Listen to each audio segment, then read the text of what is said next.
waayahay bal markaana ku soo dhawaada barnaamijkeena maalmaha dunida qaasatan qaybta wararka maanta oonu kuga hayno wararkii ugu dambeeyey ee naga soo gaaraya magaalada New York ee xarunta qaramada midoobay ayaa sheegaya in xogayaha guud ee qaramada midoobay Antonio Guterres uu toddobaadka soo socda uu safar ku yahay 3 wadan oo kala ah wadamada Turkiga, Ruushka iyo wadanka Ukraine. safarka xogayaha guud ee qaramada midoobay Antonio Guterres ayaa la xiriira dagaalka ka socda gudaha wadanka Ukraine iyo sidii xal loogu heli lahaa dagaalkaas soconaya maalintii 6aad oo ay u dhamaatay iminka muddo 2 bil marka loo fiiriyo dagaalkaas intuu soconaya laga soo bilaabo 24kii bishii February ee isla sanadkan 2022. si guud marka loo fiiriyo safarka xogayaha guud ee qaramada midoobay Antonio Guterres uu ku tagay wadamada Turkiga iyo Ruushka iyo Ukraine ayuu wuxuu u kala sameeyay ama uu noqonayaa safarkaasi mid ka kooban 3 waji. wajiga koowaad wuxuu ku tagi doonaa magaalada Ankara ee xarunta wadanka Turkiga, waxaana wajiga koowaad uu bilaabanayaa maalinimada berri ah oo Isniin ah oo uu tagayo magaalada Ankara isla markaana uu kula kulmi doono madaxweynaha wadanka Turkiga Recep Tayyip Erdogan oo ay dawladdiisu kaalin weyn ka qaadatay sidoo ognahay markay timaado arrimaha bini'aadanimada iyo waliba midda siyaasadeed ee dagaalka ka soconaya wadanka Ukraine. sidoo ognahay wadanka Turkigu wuxuu xiriir toos ah la leeyahay labada dhinac ee dagaalamaya waa Ukraine iyo Ruushka, wuxuuna dhexdhexaadinaya labada dhinac oo magaalada Ankara waxa ka soconayay sidoo ognahay shir ama kulamo ay leeyihiin labada dhinac oo wada hadalladaas ay garwadeen ka yihiin dawladda wadanka Turkiga khaasatan wasiirka arrimaha dibadda ee dawladda Turkiga, waxaana furay wada hadallada qaybtiisii ugu horeeyay ee ka bilowday magaalada Ankara madaxweynaha wadanka Turkiga Recep Tayyip Erdogan. marka safarka qaybtiisa koowaad waxaad u moodaa in xogayaha guud ee qaramada midoobay Antonio Guterres uu doortay in uu ka bilaabo magaalada Ankara si uu ula socdo halka ay wax marayaan wada hadallada u dhaxeeya labada dhinac Ruushka iyo Ukraine ay Turkigu martigelinayaan xaaladdu siday tahay. marka waxaa moodaa in qaybta ugu horeysa ama wajiga ugu horeeya ee safarka xogayaha guud ee qaramada midoobay Antonio Guterres ee bilaabanaysa maalinta Isniinta in uu ku tagayo Ankara oo uu rabo in xaaladda halka ay marayso uu ka ogaado. qaybta labaad ee safarka xogayaha guud ee qaramada midoobay Antonio Guterres ayaa waxa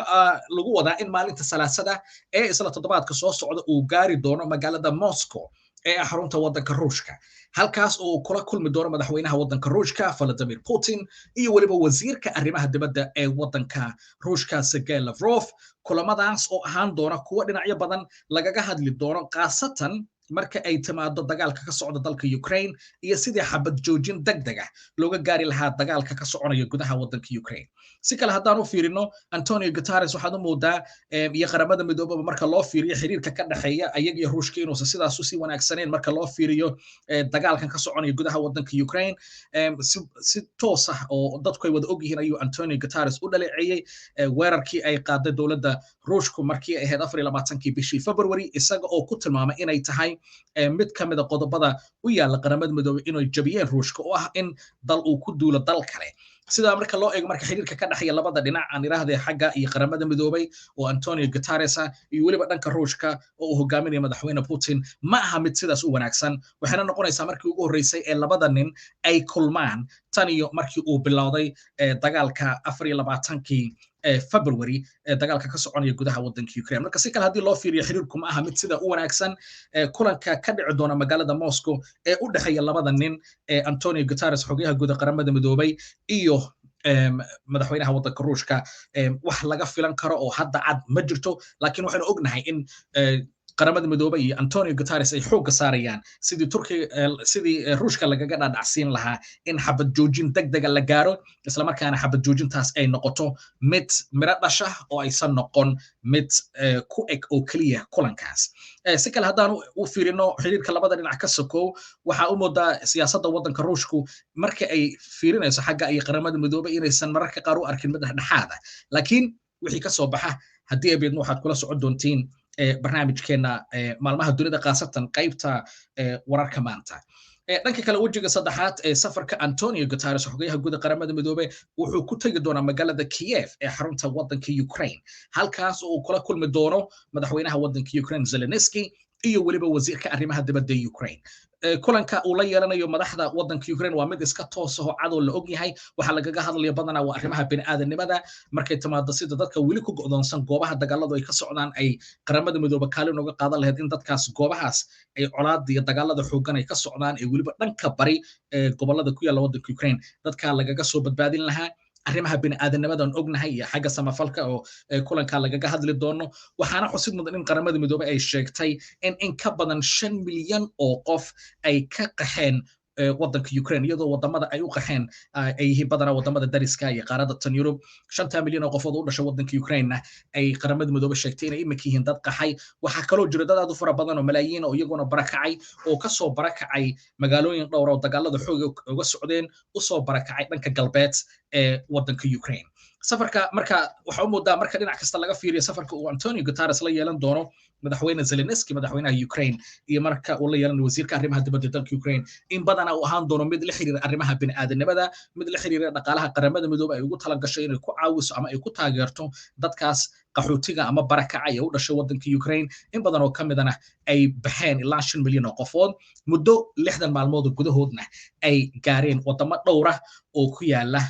mandaqada ama gobolka oo ay markaa u qaxeen waxa xusid mudan in xogayaha qaramada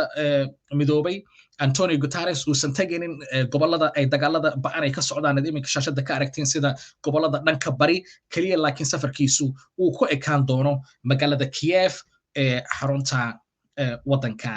Ukraine waxaase xusid mudan dhin kale haddaynu ka fiirino oran ahaantii aad iyo aad u xusid mudan in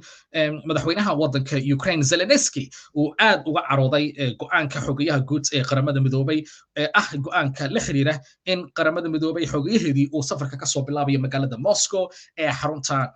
waddanka Ruushka Zelensky waxa uu jeclaan lahaa ama uu sheegaba in ay ku wanaagsaneed in xogayaha guud ee qaramada midoobay Antonio Guterres uu safarkiisa ka soo bilaabo magaalada Kiev taa waxay dadka falanqeeya siyaasadda ay ku qeexeen ama ay ku tilmaameen ujeedada ugu weyn ee Zelensky uu doonayay in ay xogayaha guud ee qaramada midoobay iyo wafdigiisu ay safarka ka soo bilaabaan wajiga intaysan tagin Moscow ka hor ay ka soo bilaabaan Kiev dadku waxay falanqeeya siyaasadda leeyihiin waxay uu rabay Zelensky iyo dowladda Ukraine in magaalooyinka iyo meelaha burburay ee agagaaraha Kiev inay geeyaan xogayaha si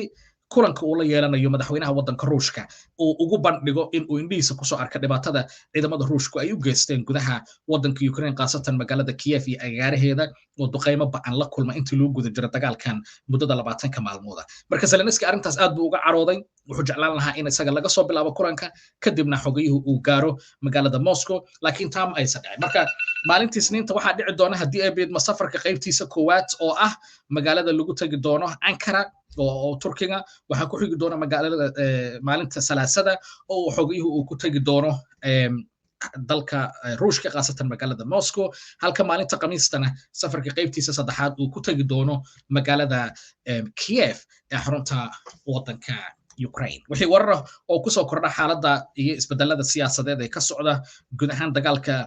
ama la xiriira dagaalka waddanka Ukraine haddii ay beedno waxaad kula socon doontaan barnaamijyadeena iyo wararkeena dab waxaan ila socodsiinaya anigu waa Maxamed Siciid Saxaaf intaanu ku kulmayna barnaamijkeena maalmaha dunida qaybtiisa wararka maanta haddii ay beedno waxaanu kaga tegaynaa sidaas iyo nabadgelyo